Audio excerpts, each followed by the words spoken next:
¿Cómo están? Soy José María Ramón, soy profesor de la materia Epistemología o Filosofía de la Ciencia. Doy clases en distintas facultades en la Universidad Nacional de la Patagonia y también brindo cursos en otros lugares. Hoy queremos presentarte a través de este video breve de 3 o 4 minutos qué es lo que vas a ver a continuación.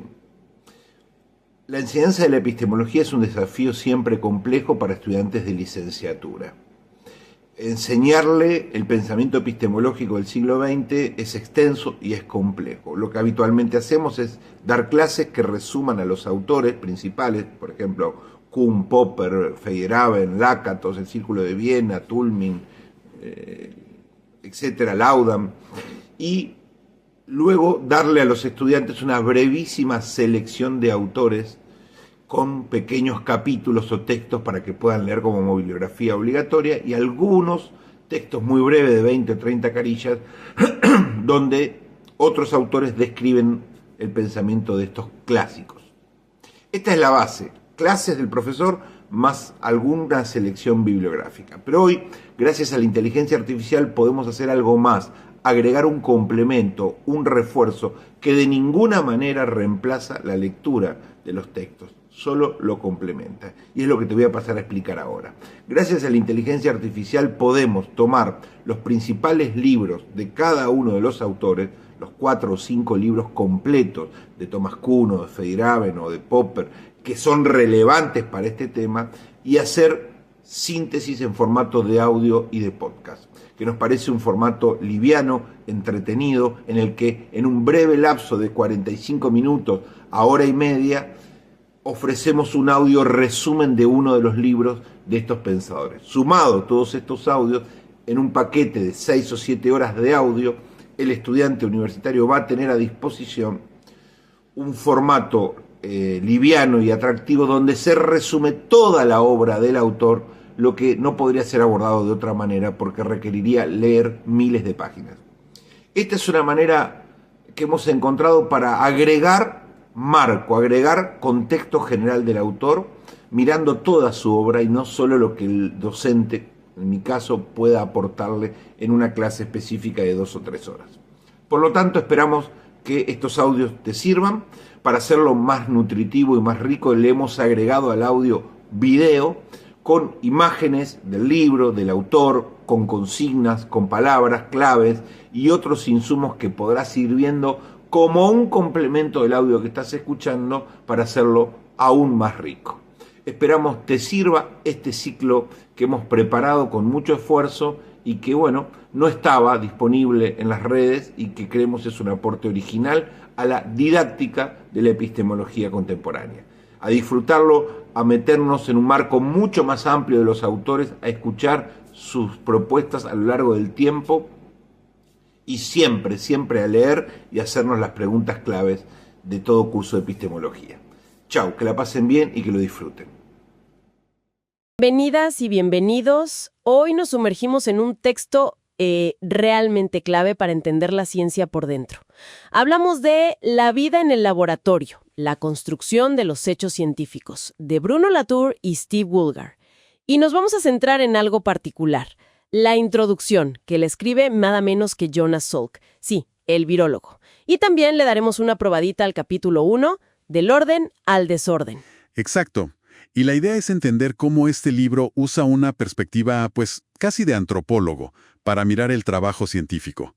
No ven el laboratorio como un lugar abstracto, no, sino más bien como un ecosistema, con sus propias reglas, su lenguaje. Sus negociaciones. Y Salk, en esa introducción, prepara justamente el terreno para esa mirada tan inusual. Así es, porque Salk arranca reconociendo algo que, es bastante común. Esa incomodidad que sienten muchos científicos cuando los analizan desde afuera. Sienten que esas miradas son superficiales o muy abstractas. Pero dice que este libro es diferente. Claro, porque Latour no fue un observador lejano. Él se integró al Instituto Salk, estuvo ahí. Como un observador participante, ¿verdad? Justamente, Salk lo llama, de hecho, una indagación antropológica, o sea, seguir los procesos diarios, los detalles, intentar mirar a los científicos con esa misma actitud, dice Salk, fría e imperturbable, con la que ellos miran, no sé, células o moléculas. Uf, fría e imperturbable. Suena fuerte. Imagino que para los científicos observados no debió ser tan cómodo. No, claro. Salk lo admite. Habla de un posible desasosiego, una inquietud al sentirse bajo esa lupa. Pero Salk también rescata algo importante. Dice que el libro evita el chisme fácil o la psicologización barata. Totalmente. Se enfoca en ejemplos muy concretos para mostrar eso que llaman la construcción social de la ciencia. Incluso, fíjate, compara la audacia de Latour al hacer esto con la audacia de los propios científicos cuando investigan lo desconocido. Y hay otro punto de Salk que me parece central. Él como que cuestiona esa separación tajante entre lo social y lo científico. Exacto. Argumenta que el laboratorio, el hecho científico, no está en una burbuja. Es el resultado de muchas operaciones previas. Y que esos aspectos humanos, digamos, las discusiones, las dudas, la búsqueda de fondos, todo eso tiende a desaparecer en el paper final, ¿no? Cuando ya se presenta el hecho. Se limpia la escena del crimen, por así decirlo. Algo así. Aunque Salk también pone sus matices. No compra el paquete completo, digamos. Pero valora mucho el intento de mostrar que esas famosas dos culturas, la ciencia y las humanidades, en realidad están conectadas. Son una sola cosa. Y su conclusión es interesante. Espera que este tipo de estudios ayuden a desmitificar un poco la ciencia. Sí, a bajarla de ese pedestal a entenderla como lo que es. Una actividad humana, comprensible. Y así quizás reducir tanto las expectativas exageradas como los miedos que a veces genera. Y para ilustrar justamente ese método de observación detallada, el capítulo 1 arranca de una forma muy casi cinematográfica, ¿no? Sí, totalmente. No empieza con grandes declaraciones. Son fragmentos, conversaciones a medias, gente moviéndose, anotaciones. El ruido de fondo, digamos.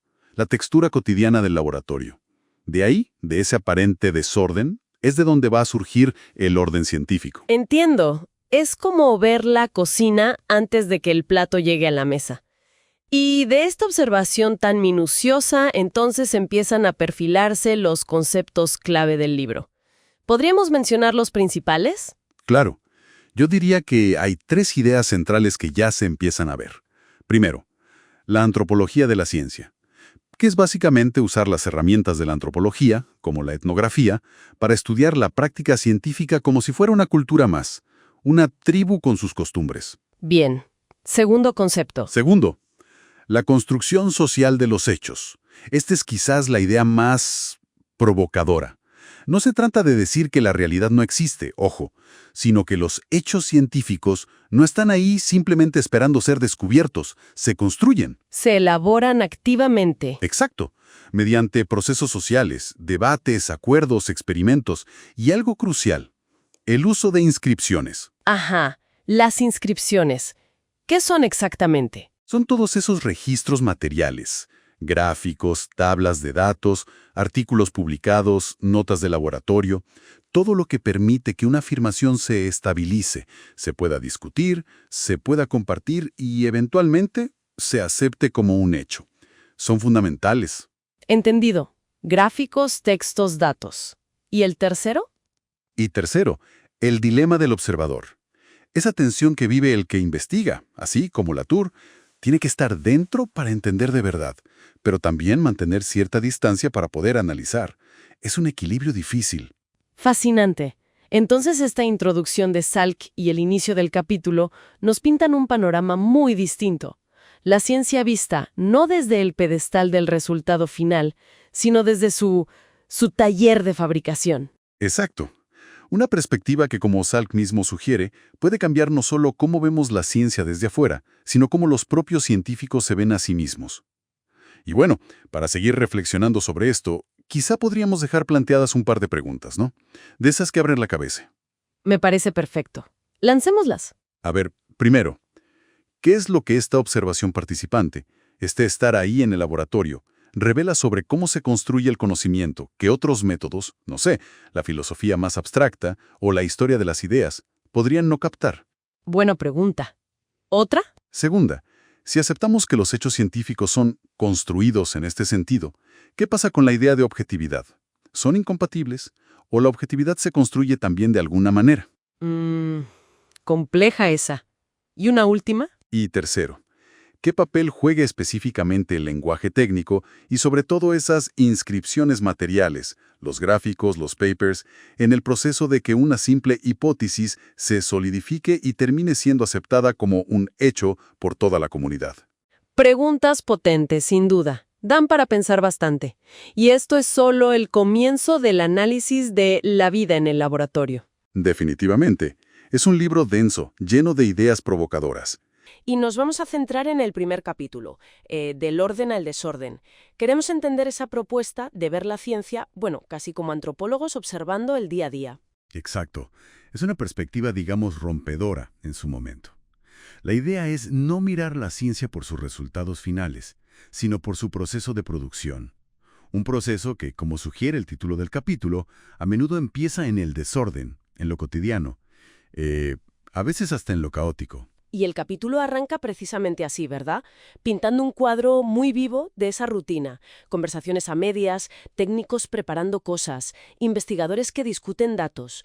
No suene muy ordenado. ¿Recuerdas?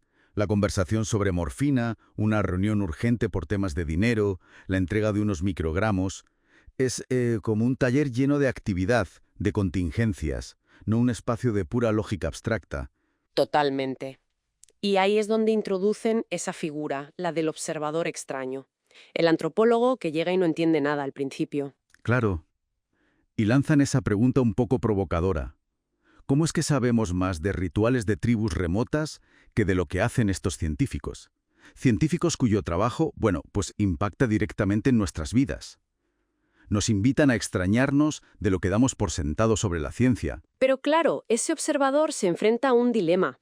¿Cómo estudiar algo tan especializado sin ser un experto en la materia? Y sobre todo, ¿cómo lidiar con la reacción de los propios científicos? El texto dice que ellos tienden a separar mucho, ¿no? Sí, eso es clave. Hacen una distinción muy marcada entre lo que llaman técnico o intelectual, el núcleo duro, digamos, y lo social. Y lo social lo ven a menudo como algo secundario.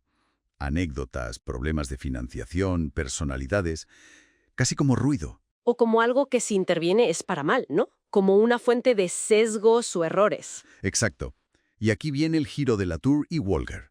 Argumentan que esa distinción no es solo una descripción, sino que es un recurso, una herramienta que los científicos usan activamente.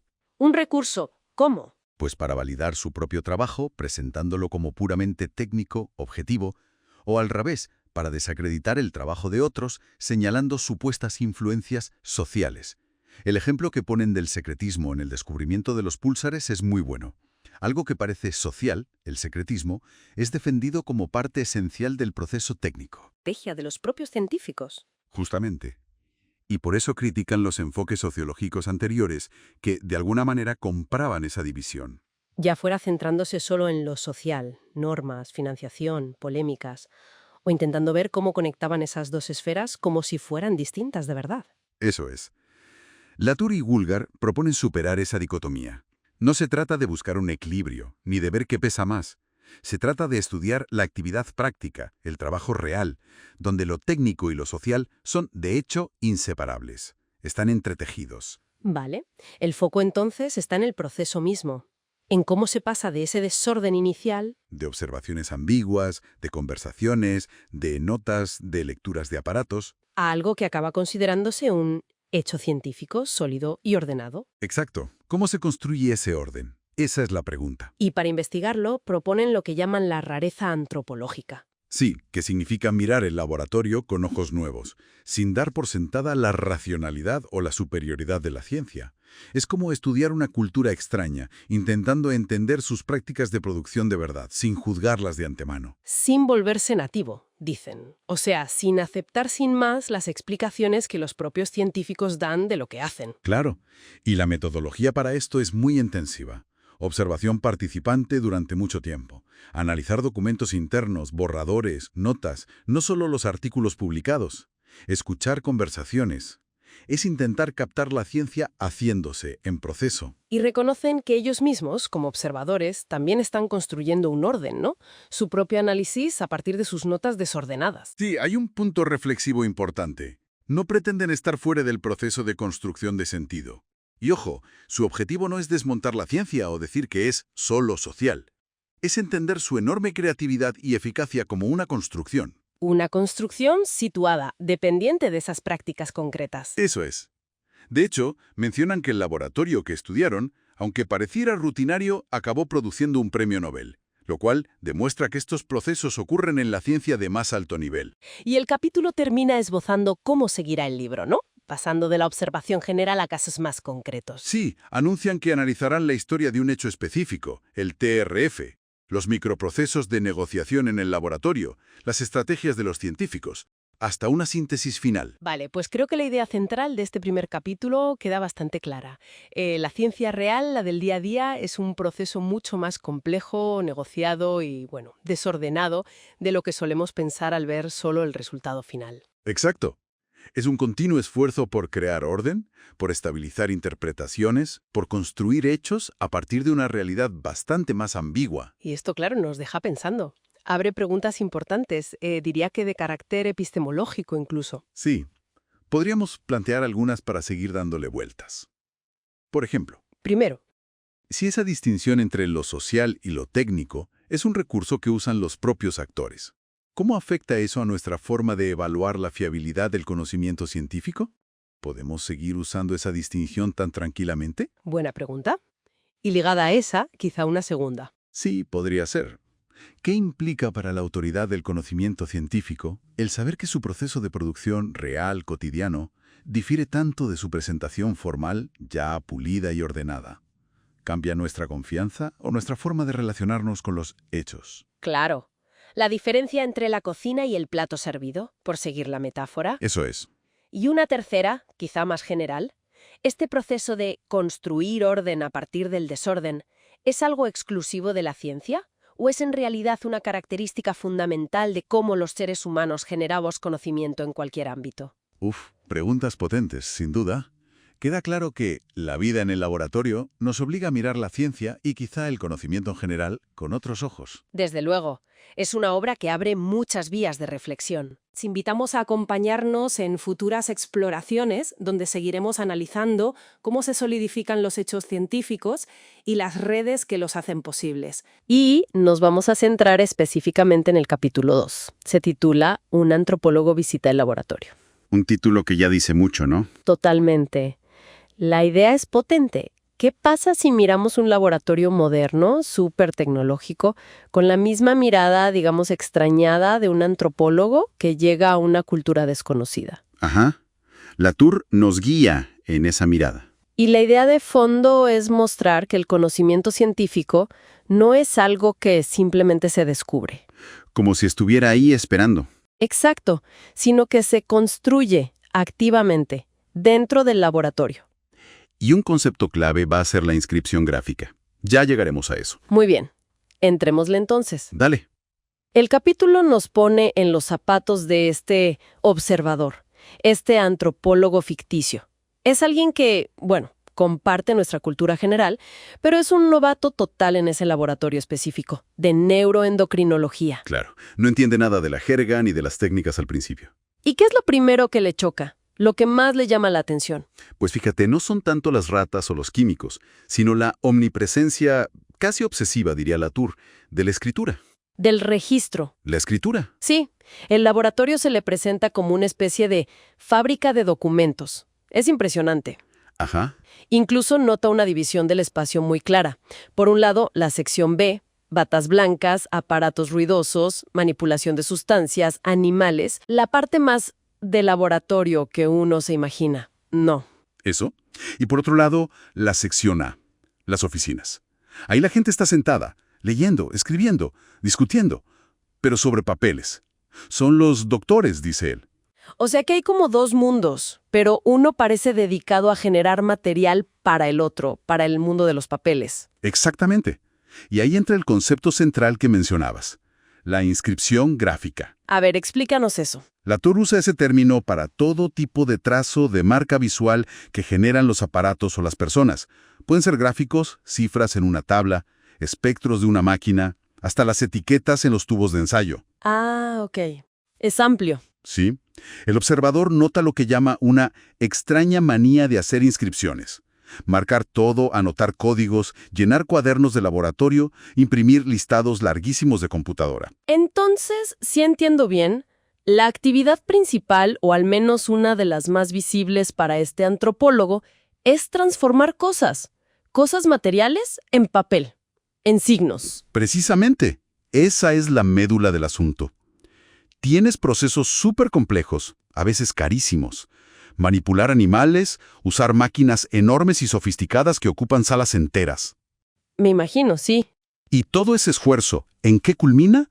Pues en una transformación radical. La materia biológica, la sustancia química, se convierte en una figura, una curva simple en un gráfico, una tabla de números en una hoja. Wow. Esas inscripciones son las que luego se discuten, se comparan, se archivan. Son la base para escribir los artículos científicos. ¿Y los aparatos que hacen esa magia, digamos, de convertir materia en gráfico? Latour los llama instrumentos de inscripción. Son clave. Un bioensayo, por ejemplo, que mide la actividad de una sustancia. Un contador de centelleo, un espectrómetro de RMN. Son máquinas que traducen, entonces. Exacto. Traducen la realidad material a un lenguaje visual, a una inscripción que se puede leer y discutir en la oficina, lejos del ruido del experimento original. Y esto nos lleva a otra idea fuerte del capítulo, que es la fenomenotécnica. ¿Puedes contarnos de qué va? Claro. Es un concepto que Latour toma de Bachelard. La idea es que los fenómenos que estudia la ciencia no existen de forma independiente, esperando allá afuera a ser descubiertos tal cual. ¿Cómo que no?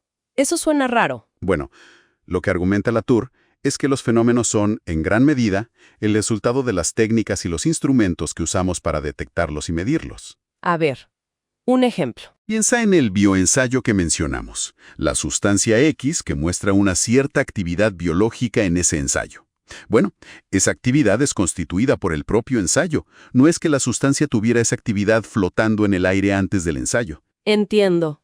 Es la interacción con el aparato lo que la hace visible de esa manera. Justo, es una realidad artificial, pero ojo, artificial no quiere decir falsa, quiere decir hecha, construida materialmente en el laboratorio.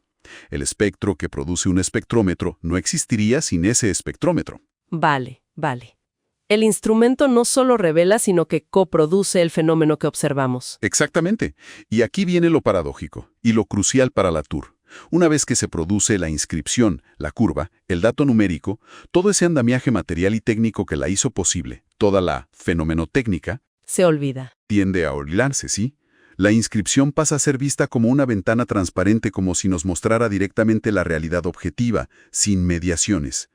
Se oculta su propia construcción. Fascinante. Como si el mapa se comiera el territorio, o algo así. Algo así. Latour dice incluso que los instrumentos son teoría reificada. Es decir, son conocimiento ya establecido de otros campos, como la física o la química, que se ha solidificado, se ha incorporado en la máquina misma. Y ya no pensamos en esas teorías cuando usamos el aparato. Entendido. Y todo este proceso, desde la rata hasta el gráfico olvidado de su origen, tiene como fin último producir artículos científicos, ¿verdad? Claro, publicar. Pero, ¿cómo una simple inscripción, una curva en un papel, se convierte en un hecho científico sólido y aceptado por todos? Bueno, ahí Latour analiza el lenguaje mismo de la ciencia, los tipos de enunciados que aparecen en los artículos. Propone una escala, muy interesante, de 5 tipos, como niveles de certeza. ¿Una escala? A ver. El tipo 1 es básicamente una conjetura, una idea muy preliminar. Los tipos 2 y 3 son enunciados que todavía tienen modalidades. ¿Modalidades? Sí, palabras o frases que indican duda, condiciones, limitaciones. Cosas como, se sugiere que, nuestros datos indican que, bajo estas condiciones específicas, parece ser que, le quitan fuerza, ¿ves? Ajá, le ponen como asteriscos. Exacto. Luego viene el tipo 4. Este es el enunciado fáctico, el hecho aceptado. Se presenta sin modalidades, como una verdad objetiva. La sustancia A causa el efecto B. Punto. El objetivo deseado. Claro. Y finalmente el tipo 5, que es el conocimiento tácito. Algo tan aceptado que ya ni siquiera hace falta decirlo. Se da por sentado. ¡Qué bueno!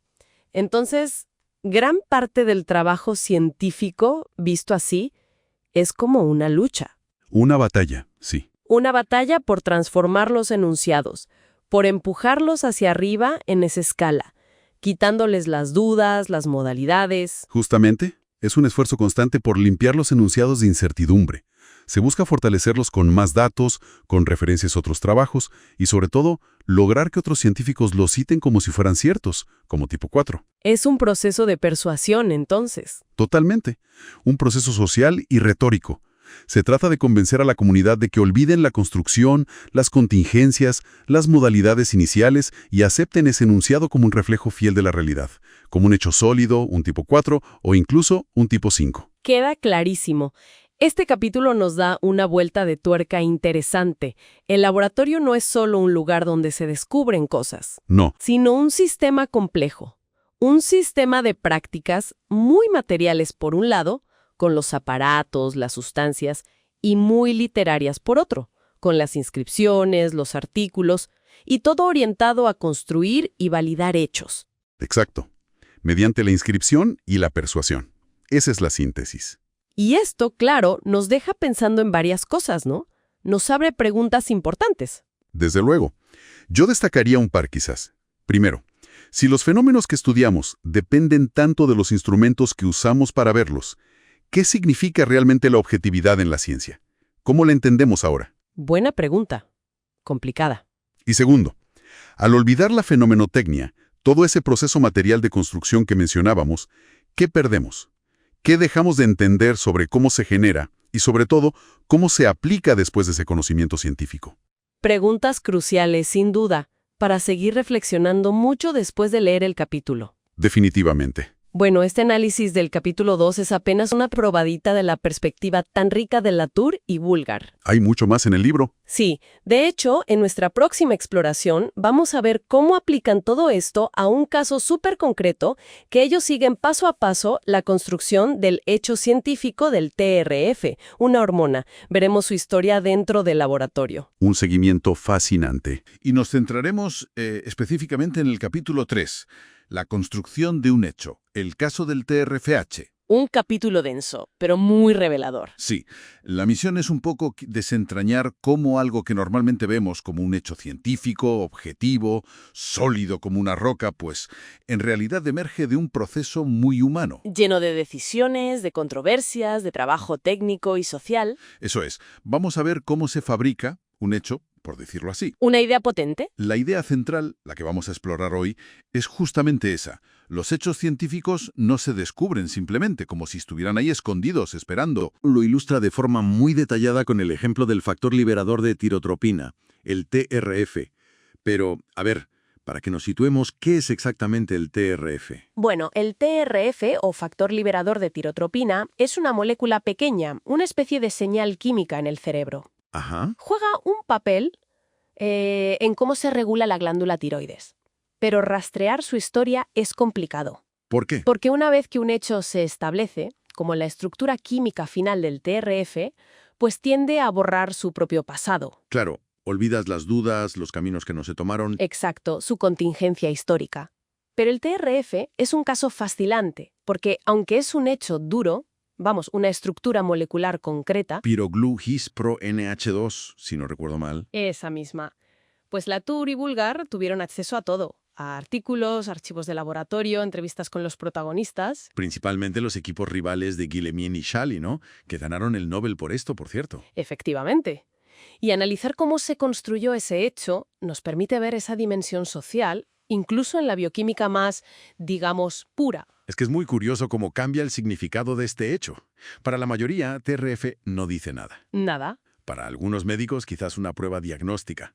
Para un endocrinólogo, bueno, un campo de estudio. O un reactivo que compra. Un polvito blanco en un bote. Pero para esa gente, para Guillemien, para Schally, era el trabajo de una vida. una obsesión casi. Exacto. Y esto ilustra perfectamente cómo la realidad de un hecho científico está ligada a redes muy específicas. Redes de personas, de instrumentos, de prácticas. Eso es. El TRF como hecho existe y tiene peso dentro de esas redes. Fuera, pues su significado se diluye o desaparece. Vemos un cambio clave, ¿no? Alrededor de 1969-1970. Sí, ahí el TRF pasa de ser el objetivo de una búsqueda incierta, muy disputada por unos pocos, A convertirse en una herramienta establecida. Esa molécula, Pyroglu His Pro NH2, que ya usan muchos más investigadores. Y esto se ve muy bien en los patrones de citas de los artículos científicos, cómo se dispara su uso. y esa búsqueda inicial decías que fue disputada. Vaya si lo fue. Hubo una rivalidad tremenda. Intensísima. Si hasta el nombre estaba en disputa, Guillemin lo llamaba TRF factor, Y Shally prefería TRH, hormona.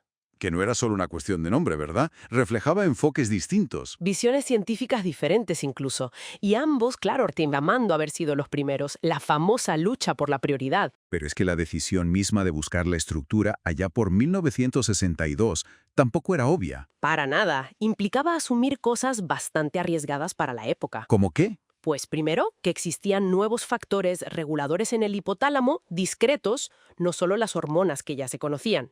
Segundo, que eran péptidos, Cadenas de aminoácidos. lo que permitía usar la química de péptidos que se estaba desarrollando. Y sobre todo, implicaba una apuesta estratégica enorme. Priorizar la química de aislamiento, que era complejísima y carísima. Exacto. Sobre la fisiología más tradicional, pensemos que tuvieron que procesar literalmente millones de hipotálamos. De oveja, de cerdo. Millones. Para obtener cantidades minúsculas, requería una escala casi industrial, una fuerza bruta y una inversión económica que no tenía precedentes en neuroendocrinología. Entonces, esta estrategia tan exigente, liderada sobre todo por Guillemin, no solo fue una forma de investigar, No, cambió las reglas del juego en ese campo, totalmente. al publicar en 1963 unos criterios de prueba súper rigurosos. ¿Qué pasó? Pues que elevó tanto el coste de entrada, digamos, la dificultad para que tu trabajo fuera aceptado, que dejó fuera a otros competidores. Como Shibusawa o Schreiber, que habían publicado cosas antes. Sí, pero sus afirmaciones fueron desacreditadas bajo esas nuevas normas autoimpuestas por el grupo de Guillemin. O sea, que no era solo lógica científica pura. Era también definir qué contaba como prueba válida, que era ciencia seria. En la práctica sí. Establecieron el estándar. Y el objeto TRF fue emergiendo muy poco a poco. No apareció de golpe. ¿Qué va? Al principio no era una cosa tangible, era más bien Una diferencia. una diferencia. Una diferencia consistente que veían en las gráficas de los bioensayos. Esas pruebas biológicas para detectar un efecto. Ya. Su existencia se iba, digamos, solidificando a medida que resistía los pasos de purificación, que eran brutales, y cumplía los criterios que ellos mismos imponían. Se construyó con instrumentos, con técnicas importadas de la bioquímica, con la rutina del laboratorio. Y con mucho sudor. Hubo momentos de crisis, como en 1966. ¿Qué pasó? Pues que los resultados que tenían parecían indicar que el TRF no era un péptido. Ostras, después de toda la apuesta. Imagínate la confusión, el pánico. Si no era un péptido, ¿qué era? ¿Y cómo seguir? Y eso nos lleva al famoso episodio de la reunión de Tucson en 1969. El momento dramático. La financiación peligraba, ¿no? Porque no había resultados claros después de años. Exacto. Y entonces Burgos, el químico de Guillemin, presenta unos datos cruciales. ¿Cuáles? Que el TRF purificado sí contenía 3 aminoácidos: histidina, prolina y ácido glutámico. Ahí estaba. Fue un bombazo. Revivió la hipótesis peptídica y reactivó la carrera final. ¿Y lo más increíble? ¿Qué? Es que Shally, al oír esto, se dio cuenta de que sus propios resultados de 1966, los que había descartado por raros, No me digas. apuntaban a lo mismo. Y eran correctos. Tuvo que volver a mirar sus notas. ¿Qué historia? Vale, entonces ya tenían los componentes. El último paso era el orden, la secuencia exacta. Y la estructura precisa. Pasar de «contiene estos 3» a «es esta secuencia». pyrogluis-pro-NH2. ¿Y cómo lo hicieron? Pues sintetizaron químicamente varias posibilidades y compararon el producto natural purificado con las versiones sintéticas. Pero hubo lío también ahí, ¿no? Las diferencias que veían en la cromatografía eran reales o solo artefactos técnicos. Guillemin fue más cauto, parece. Sí, mientras que Schally, a través de su colaborador Volker, se lanzó a declarar la identidad estructural un poco antes. Más riesgo. ¿Y la solución final, la que zanjó la discusión? Vino de una caja negra. Así la llaman Latour y Wolgar. La espectrometría de masas. ¿Por qué fue tan decisiva? Porque esta técnica da información directa sobre la masa y la fragmentación de la molécula, datos estructurales mucho menos sujetos a interpretación que otras técnicas. Más objetivos, por decirlo así. Bueno, o al menos generaban un consenso más fuerte en ese momento. Una vez que el espectrómetro de masas confirmó que el TRF natural y el sintético pyroglu-GIS-pro-NH2 eran idénticos. ¿Qué pasó? Se produjo un cambio fundamental, casi ontológico. Ya no se decía, el TRF se parece a o se comporta como. Se decía, el TRF es esta fórmula. Exacto. El hecho quedó estabilizado, limpio de toda su historia conflictiva, de las dudas, de las controversias. Y ahora podía circular fácilmente.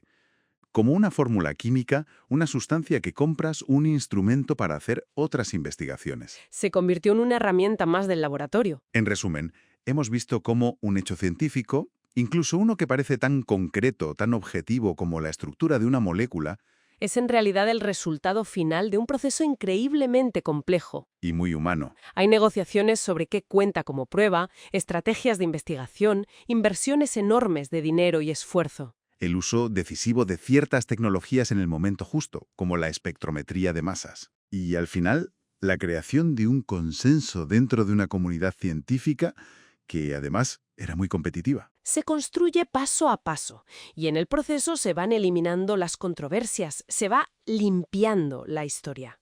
Y esto, claro, nos deja con preguntas importantes, ¿no? Para seguir pensando sobre cómo funciona la ciencia. Desde luego. Surgen cuestiones epistemológicas interesantes de este análisis. Por ejemplo, A ver, primero, ¿hasta qué punto la objetividad de un hecho científico depende de forma crucial de las herramientas y las técnicas que hay disponibles en un momento histórico concreto?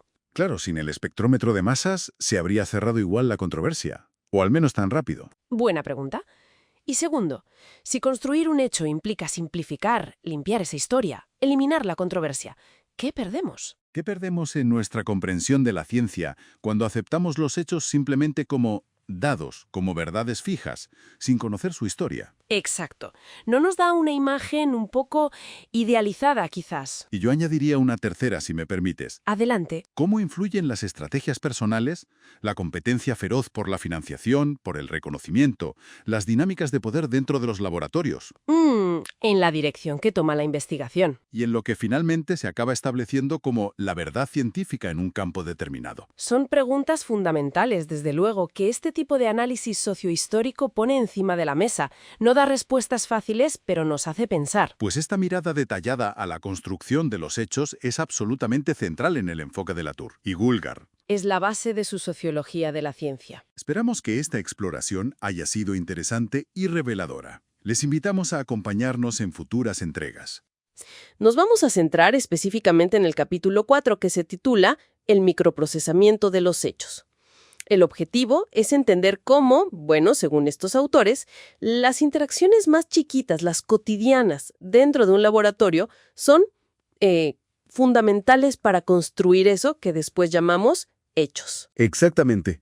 Este capítulo, fíjate, nos propone mirar como con lupa el día a día del laboratorio. O sea, ir más allá de las grandes teorías o las presiones externas que parecen obvias, ¿no? Latour y Woolgar se fijan en los detalles. Una conversación informal, una negociación medio escondida, esas decisiones técnicas que parecen menores. Argumentan que es ahí, en esa escala micro, donde los enunciados científicos, bueno, o agarran fuerza y se vuelven hechos, o se debilitan y terminan descartados como artefactos, errores, ruido. Entiendo. Entonces, este concepto de microprocesamiento se enfoca en esos procesos que casi no se ven desde afuera, ¿no? Una charla de pasillo, una nota al margen, un gesto de duda o de ok frente a un gráfico. Precisamente. Es un nivel de análisis, digamos, distinto a buscar explicaciones en factores macro, como puede ser la ideología dominante o la estructura económica del centro de investigación. Lo que sostienen Latour y Woolgar es que lo social no es solo una influencia que viene de afuera, sino que está como tejido en la práctica científica de todos los días, en esos microeventos. Y esto me parece también como que desafía la idea de que la ciencia funciona con una lógica pura, distinta del razonamiento común, como lo plantean ellos. Sugieren que las formas de razonar que observaron en el laboratorio, bueno, no son radicalmente distintas de las que usamos en la vida cotidiana. Advierten que muchas veces se invoca la lógica formal o el método científico de una forma un poco circular, ¿viste? O sea, algo se considera lógico o científico porque lo hacen los científicos en un laboratorio, pero no necesariamente porque siga unas reglas abstractas, universales, distintas del razonamiento práctico de todos los días. El capítulo usa ejemplos muy concretos de conversaciones para mostrar esto. Recuerdo la discusión sobre cómo un cálculo de correlación, creo que era entre TSH y endorfina, sirve para reforzar una hipótesis. O también cómo desacreditan la afirmación de un colega, Brunig, ¿no? Cuando vinculan su supuesto factor liberador de corticotropina con hemoglobina, recordando un error parecido que ya había cometido. Esos ejemplos son clave. Sí, porque muestran lo que llaman la heterogeneidad de las interacciones. Con esto se refieren a que en una misma conversación, a veces muy corta, se mezcla de todo. Argumentos técnicos sobre los datos, sí, pero también consideraciones estratégicas sobre publicar o conseguir fondos, evaluaciones sobre la credibilidad de otros investigadores, hasta la disponibilidad de recursos como los péptidos para un experimento. No son diálogos puramente racionales, ¿entiende? Son como prácticas de interpretación complejas donde se negocia qué significa algo y si es válido o no lo que se está diciendo u observando. Es fascinante cómo lo describan realmente. Y van más allá. Incluso llegan a cuestionar la idea del pensamiento como un acto puramente individual, mental. ¿Cómo explican eso desde la sociología? Usan el caso de un tal Slovic y su idea brillante sobre el selenio. Y lo que hacen es mostrar que eso que se cuenta como un momento eureka individual, en realidad es el punto donde convergen un montón de cosas, una red compleja. Había exigencias académicas para los estudiantes, un seminario que justo se dio, la presentación de un estudiante sobre selenio, que al principio no tenía nada que ver, hasta coincidencias sobre dónde funcionaba mejor un ensayo. La anécdota, digamos, simplifica y oculta toda esa construcción que es colectiva y también material.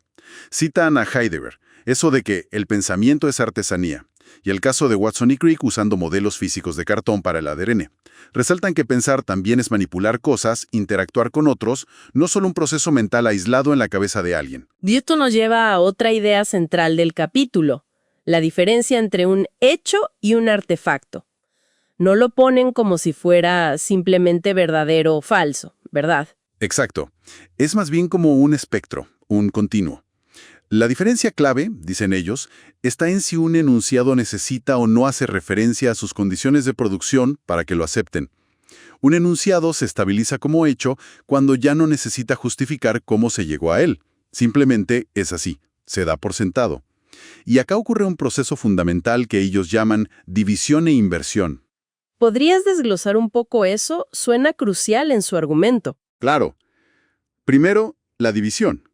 El enunciado, las palabras, la fórmula, el gráfico, se separa de su contexto de producción, el laboratorio, las negociaciones, las dudas.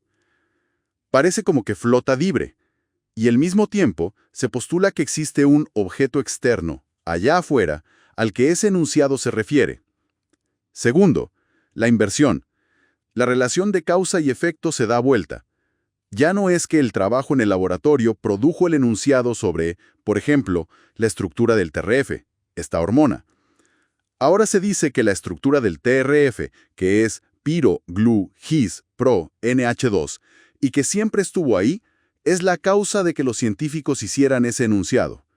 La objetividad, la exterioridad del hecho, son para ellos consecuencias de esta estabilización social y retórica. No son el punto de partida. Entiendo. Entonces, la idea de que un hecho funciona fuera del laboratorio ¿Cómo la interpretan Latour y Woolgar? Argumentan que funcionar afuera generalmente significa que se ha logrado extender la red de prácticas del laboratorio original a otros lugares, hospitales, industrias, otros laboratorios. Esto implica replicar los mismos equipos, los mismos protocolos, tener personal entrenado de la misma forma, las mismas maneras de interpretar resultados. El hecho no es que escapa mágicamente de la red que lo creó, sino que la red misma se expande.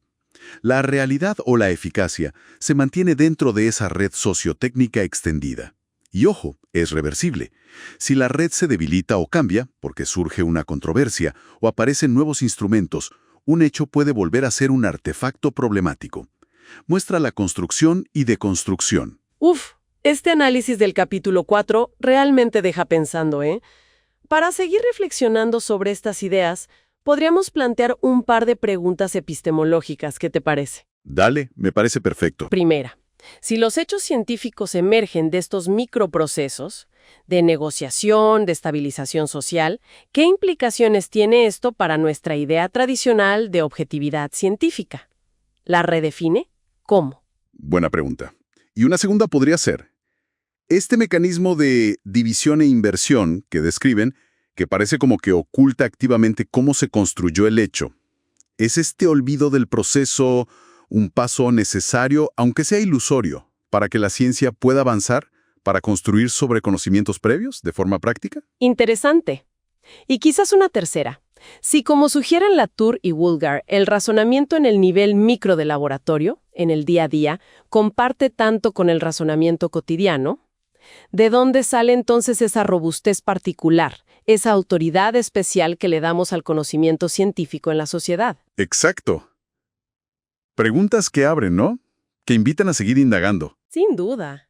Queda claro que el capítulo 4 de La vida en el laboratorio nos da una perspectiva, provocadora sobre cómo se fabrica la ciencia en su nivel más básico, mostrando la importancia de toda esa trama social y material cotidiana.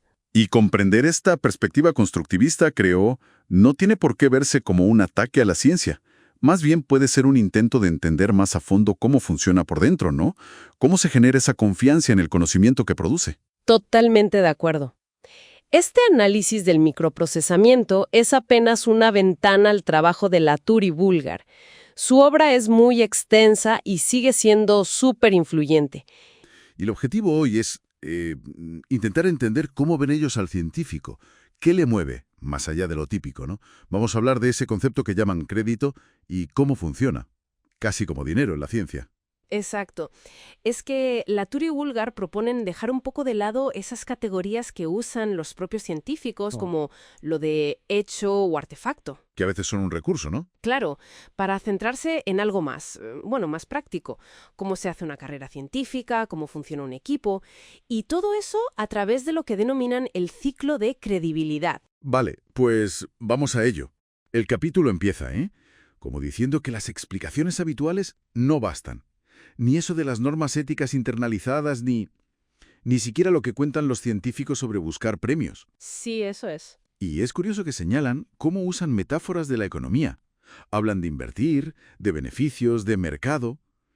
¿Es solo una forma de hablar o...? Pues ahí está un poco el kit de la cuestión. Critican esa visión que reduce el crédito solo a recompensa. O sea, el reconocimiento, los premios. Lo visible, digamos. Eso es. Dicen que, vale, los científicos hablan de eso, pero no explica por qué toman ciertas decisiones, qué investigar, qué método usar. Esas cosas del día a día se queda corto. Y por eso proponen una idea, más amplia. El crédito como credibilidad. Ya no es solo el aplauso por lo que hiciste. Ajá, es más bien tu capacidad futura de seguir haciendo ciencia. De que te crean, de que tus instrumentos sean fiables, tus afirmaciones. Es como un capital. Un capital que inviertes para... Para conseguir más. Exacto, para conseguir más credibilidad, más capacidad de actuar en el futuro. Mencionan el caso de Dietrich, si no recuerdo mal. Sí. Para ilustrarlo. Sí. Describen su trayectoria. Y lo interesante es que no la presentan como una serie de golpes de suerte, sino como decisiones estratégicas. ¿En qué sentido? Pues dónde hacer el doctorado, en qué campo meterse, con quién colaborar. Son como inversiones para ir acumulando esa credibilidad. que al final es una mezcla de, bueno, de saber técnico, de contactos, lo que Bourdieu llamaría capital social, y de prestigio. Entendido. Y eso nos lleva entonces al ciclo de credibilidad, que parece el concepto central. Justo. Es el modelo que ellos proponen para visualizar cómo una cosa se convierte en otra dentro de la ciencia. El dinero de una beca, por ejemplo, se usa para obtener datos fiables. ¿Vale? Esos datos se publican en un artículo. El artículo te da reconocimiento, reputación, o sea, más credibilidad.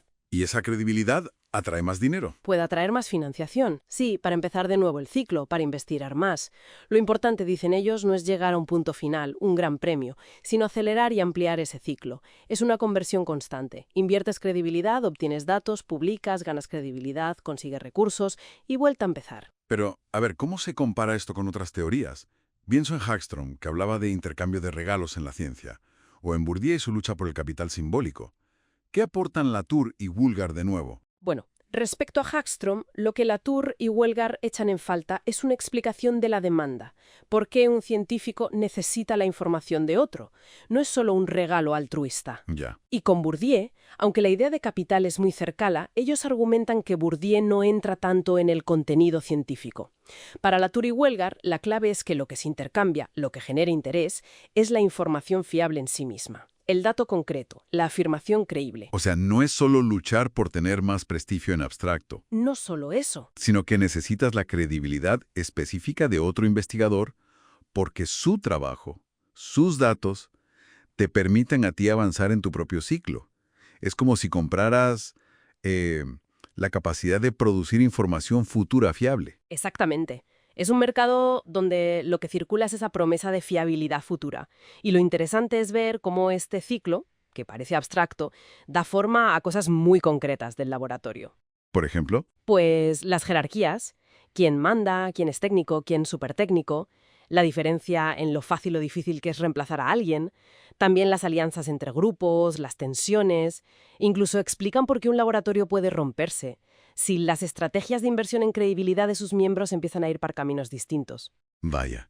O sea que la estructura social del laboratorio y lo que se investiga estarían totalmente conectados por esta economía de la credibilidad. En esencia, esa es la propuesta fuerte del capítulo, sí. Nos pintan una ciencia que funciona como una economía, donde la moneda es la credibilidad.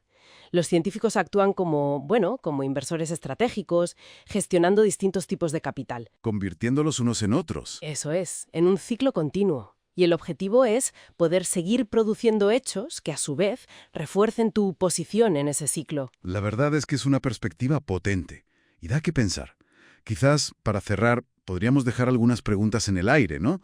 Para seguir dándole vueltas. Claro. Por ejemplo, si esta búsqueda de credibilidad es tan central, ¿hasta qué punto modela o quizás incluso limita el tipo de conocimiento que se genera? ¿Se investiga lo que da más credibilidad en lugar de lo más importante? Buena pregunta. Otra, ¿qué pasa con la idea clásica del desinterés científico si vemos la credibilidad como un capital que se maneja estratégicamente?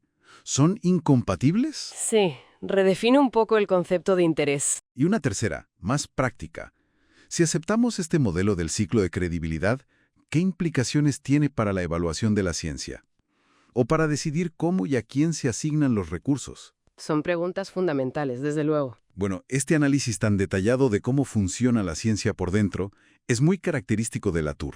Es el capítulo 6, la creación de orden a partir del desorden, del libro La vida en el laboratorio, la construcción de los hechos científicos. Que ya el título del capítulo es bastante sugerente, ¿no? Totalmente. Y bueno, la idea es tratar de entender esa propuesta tan provocadora que tienen sobre cómo se construyen los hechos científicos, o sea, en el día a día del laboratorio. Justamente, no es que hablan de un descubrimiento así pasivo, de algo que está ahí, Claro. sino de una construcción activa. El laboratorio para ellos es como un taller, un sitio donde la realidad, digamos, emerge. Emerge de negociaciones, de lo que llaman inscripciones, de disputas incluso. Es que te cambia la perspectiva. Sí, sí. Cambia bastante la mirada sobre la ciencia. Bueno, arranquemos justo por ahí, por ese concepto central, la construcción. A mí lo que más me impacta es cómo invierten la lógica que uno suele tener. Ajá. No es que los hechos estén ahí, esperando, no. El hecho es el resultado, Es la consecuencia de un trabajo súper complejo, casi como de artesano, ¿no? Sí, lo describen así. De ir poniendo una cosa sobre otra. Gráficos, datos, textos. Esas son las inscripciones. Exacto. Y se negocia, se ajusta, hasta que una afirmación, bueno, queda estable. Y dicen, la realidad es consecuencia del cierre de una controversia, no su causa. Uf. Es fuerte, sí. Y esa estabilización, ojo, no pasa así nomás en el aire. No, claro. Ahí meten otro concepto clave, el campo agonístico. Hay que imaginarse como una arena, una lucha. Una competencia. Exacto. La ciencia, dicen, no se dirige solo a la naturaleza así en abstracto. Se dirige a operar sobre lo que dicen otros científicos, sobre sus enunciados. Ah, mira vos. Entonces, persuadir, armar alianzas, usar los datos de forma estratégica, todo eso juega. Y ahí se empieza a borrar la línea entre la política de la ciencia y su verdad. Están entrelazadas. Claro, porque es una lucha por lograr que tu afirmación se vea como sólida, ¿no? Justamente. Y bueno, una vez que una afirmación, digamos, gana esa batalla en el campo agonístico, ¿qué viene después? Ahí mencionan la materialización o reificación, también le dicen. Sí, eso es fascinante. Como una idea, un enunciado que ya se estabilizó, termina como solidificado en un aparato, en una técnica. Claro. El ejemplo que usan es genial, el espectrómetro de masas. Sí. Ya no es solo un equipo.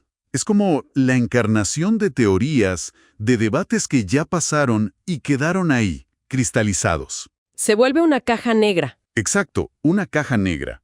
Y entonces, poner en duda lo que sale de esa caja negra, se vuelve carísimo. Y no solo en plata, ¿no? No, en esfuerzo, en tener que reabrir discusiones que ya se dan por cerradas.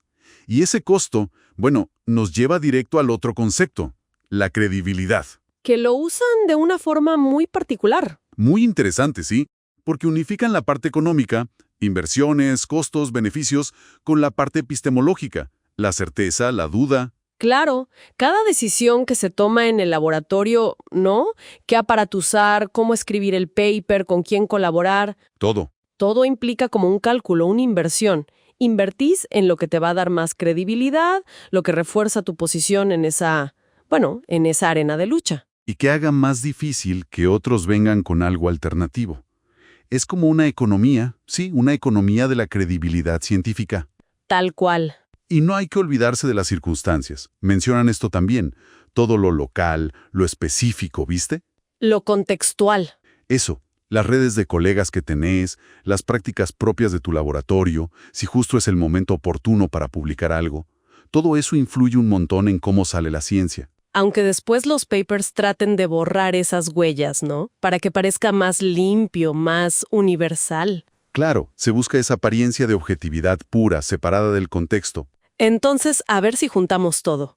Construcción, la lucha en el campo agonístico, la materialización en equipos, las inversiones en credibilidad, la influencia de las circunstancias. ¿Cuál sería la foto general que nos dejan en este capítulo? Pues el título lo resume perfecto. Crear orden a partir del desorden. Y usan esa metáfora de la relación señal-ruido. Que es muy buena. Es muy potente, sí. La ciencia, vista así, es como un esfuerzo constante por transformar un montón de enunciados iniciales, que al principio son todos más o menos igual de probables, eso sería el ruido, el desorden, Ajá. y llevarlo a una situación donde un enunciado destaca, se impone como mucho más probable, como la verdad establecida. Esa es la señal, el orden, el hecho. ¿Y cómo se logra ese paso del ruido a la señal? Justamente con todos esos procesos que dijimos, la construcción, la lucha, la materialización, la inversión en credibilidad, todo eso va aumentando el costo de disentir, de decir otra cosa. Te la hacen más difícil. Claro, piensan en analogías como el demonio de Maxwell o el juego del Go. Como de interacciones chiquitas, locales, contingentes, puede surgir una estructura grande, estable. La realidad, al final, es eso que se volvió demasiado caro cambiar. Es tremendo. Y lo aplican a su propio estudio, que eso me parece muy coherente. Sí, son reflexivos en eso. Reconocen que su análisis sociológico también es una construcción, que nació del desorden de mirar lo que pasaba en el laboratorio y que ahora busca credibilidad en su propio campo, el académico. Exacto. no se ponen por encima del proceso que están describiendo, participan de él. Muy honesto. Sin duda. Y bueno, todo este análisis, que es súper rico para la reflexión académica, nos deja con varias preguntas picando, ¿no? Sí, da para seguir pensando. ¿Podríamos plantear quizás algunas preguntas epistemológicas para seguir la exploración? A ver, 1. Si la realidad científica es en parte al menos una consecuencia de cuánto cuesta modificarla, ¿qué pasa con la idea tradicional de objetividad? Esa de que la ciencia es un espejo fiel de un mundo que ya está ahí, preexistente. buena pregunta. ¿Desafía esa noción? Segunda, si las circunstancias y la capacidad de invertir en credibilidad son tan importantes, ¿cómo juegan las desigualdades? O sea, las diferencias de recursos entre laboratorios, entre países, entre disciplinas. ¿Cómo afecta eso a qué conocimiento se produce y cuál se acepta como válido? Claro. Introduce un factor socioeconómico fuerte. Y una tercera, quizás. Si vemos la ciencia como esta lucha por crear orden, por sacar una señal del ruido, ¿qué hacemos con el error, con la controversia, con el conocimiento que se descarta?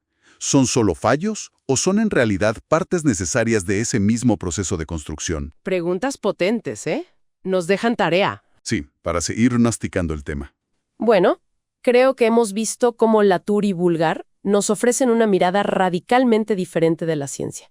No es un descubrimiento pasivo. Para nada. Es un proceso activo, social, material, conflictivo, de construir hechos, donde el orden, digamos, se le arranca con esfuerzo al desorden.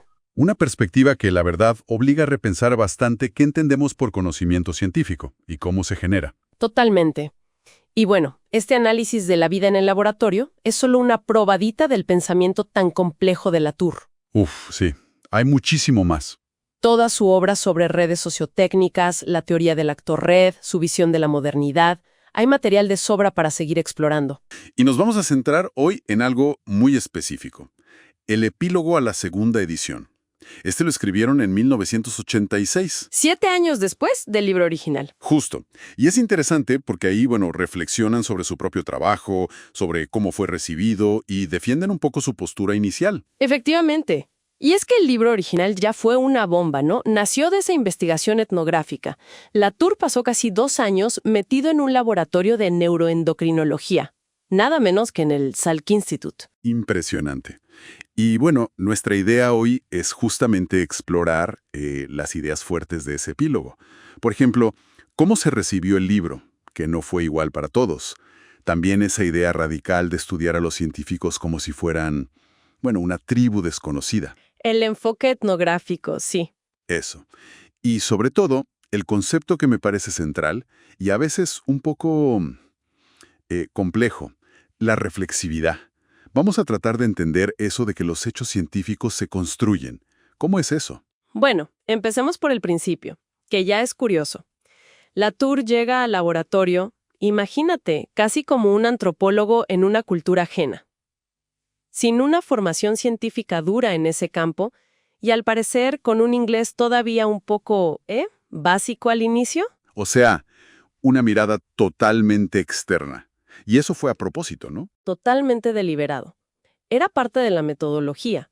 Buscaba aplicar esas herramientas de la antropología, las que se usan para estudiar, rituales o sistemas de creencias en otras culturas, aplicarlas a las prácticas de todos los días de los científicos en un laboratorio súper avanzado.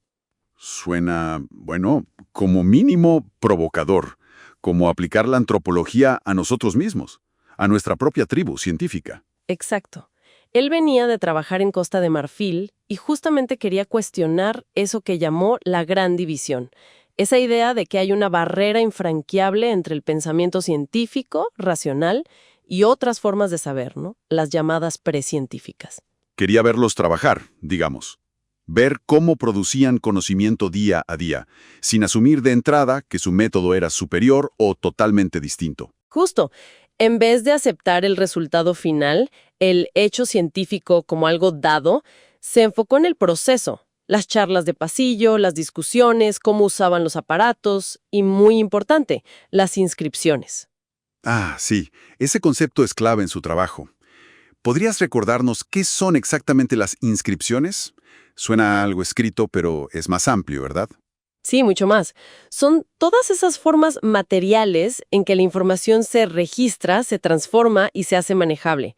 Pueden ser gráficos en una pantalla, tablas de números, espectrogramas, las notas en la libreta, los borradores de un artículo. Son como dispositivos que traducen algo complejo del mundo en algo visible, que se puede señalar, discutir, pasar de mano en mano. Para ellos, una gran parte del trabajo científico es justamente eso: producir, limpiar, interpretar y discutir sobre estas inscripciones hasta que una versión como que cuaja, se estabiliza como un hecho. Entiendo. Es fascinante cómo esta mirada tan pegada al hacer cotidiano fue recibida de formas tan distintas. Ellos mismos cuentan en el epílogo que los científicos del laboratorio lo leyeron y dijeron, bueno, esto es obvio, es lo que hacemos todos los días. Algo trivial casi. Ajá. Pero para otros académicos, sociólogos, filósofos, fue una novedad total. ¿Qué nos dice esa diferencia de reacciones? Pues subraya algo que el libro mismo argumenta, que las prácticas más habituales suelen ser invisibles para quienes las ejecutan. Están tan metidos en el qué, el resultado, que el cómo se da por sentado.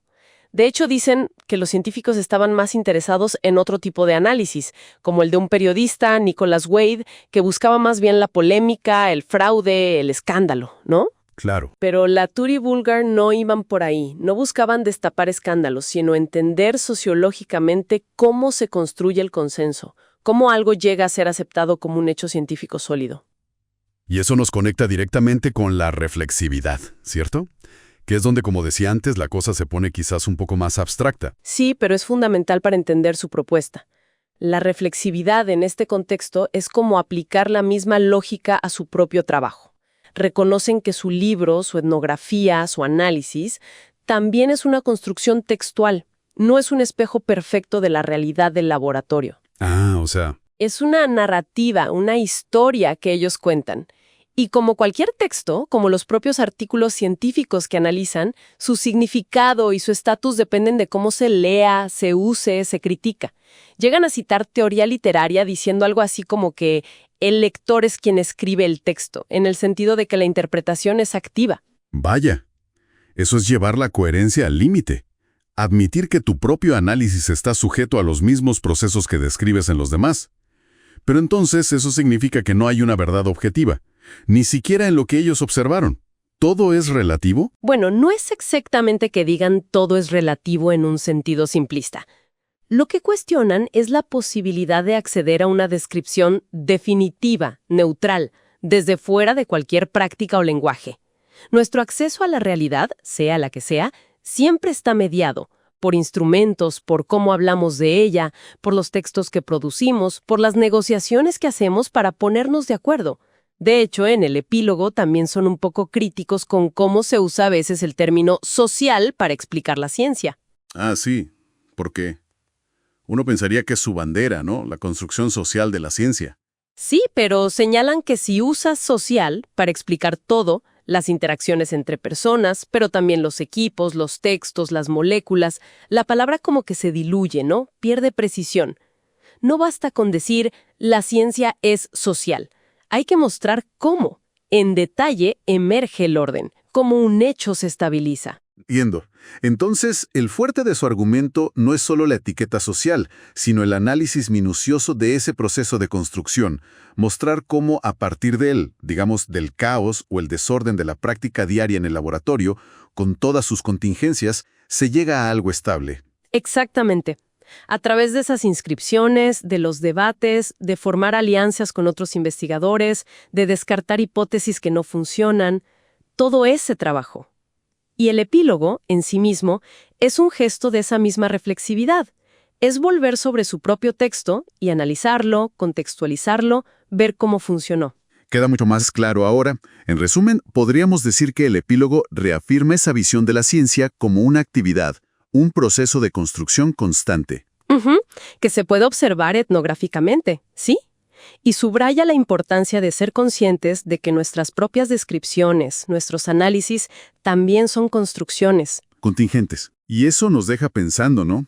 Abre muchas preguntas. Siguiendo un poco el espíritu reflexivo del texto, podríamos plantear un par de cuestiones para seguir dándole vueltas.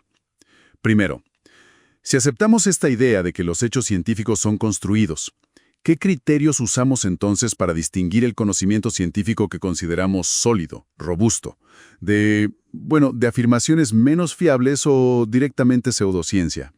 ¿Dónde queda la objetividad? Esa es la gran pregunta, claro. Y quizás una segunda, muy ligada. ¿Qué implica esta reflexividad para la propia práctica científica? ¿Deberían los científicos de alguna manera incorporar esta autoconciencia sobre cómo construyen conocimiento en su día a día? ¿Cambiaría eso algo? Son preguntas potentes, ¿eh? Fundamentales, diría yo, y muy actuales, sin duda. Quizás como idea final, lo que Latour y Bulgar nos proponen es un cambio de imagen. Dejar de ver la ciencia como un espejo que simplemente refleja la naturaleza, pasivamente, y empezar a verla más como una red compleja de prácticas, casi como una fábrica fascinante que produce activamente orden, hechos y realidad a partir del trabajo concreto, situado, a veces hasta mundano, del laboratorio. Una imagen muy potente, ¿sí? Y bueno, esta exploración del epílogo es apenas, como se dice, rascar la superficie. La vida en el laboratorio y toda la obra posterior de Latour, que es vastísima, ofrecen un montón de ideas para seguir pensando la ciencia, la tecnología y la sociedad. Así que bueno, les invitamos a seguir con nosotros esta indagación. Seguramente volveremos a encontrarnos con Latour en futuras exploraciones.